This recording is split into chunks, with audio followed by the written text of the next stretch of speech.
तो hi guys जय मां सोनी तो देखी पारथबो काली 2 दिन आगु हमर माटी नै थनु देखि पारथबो जेन माटी नै आइतला से हमर अमृतभंडा गछ भी अछि आ आज फाइनली एटा जोता ही सेलन माने ट्रैक्टर रे हम जोती सेलन कहले बोले इने दिया जिबा प्याज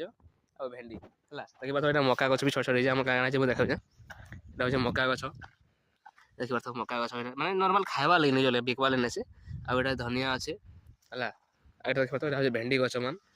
जेना कि भाटा आइतला देखि पारथबो टिके ग्रोथ कि नुहे बादल भेंडी गछ मान देखि पारथबो एटा होचे भेंडी गछ मान एटा सब भेंडी दिया है हला आ ए साइड देखि पारथबो मूला मूला दिया है गाइस एटा होचे मूला मान दिया है हला मूला दिया है एटा हमर कदली गछ मान से जुड़ी दिनडा इने जुड़ी আছে हला तो गाइस एतकी जिनिसटा दिया है आ हेने भी दिया जिबा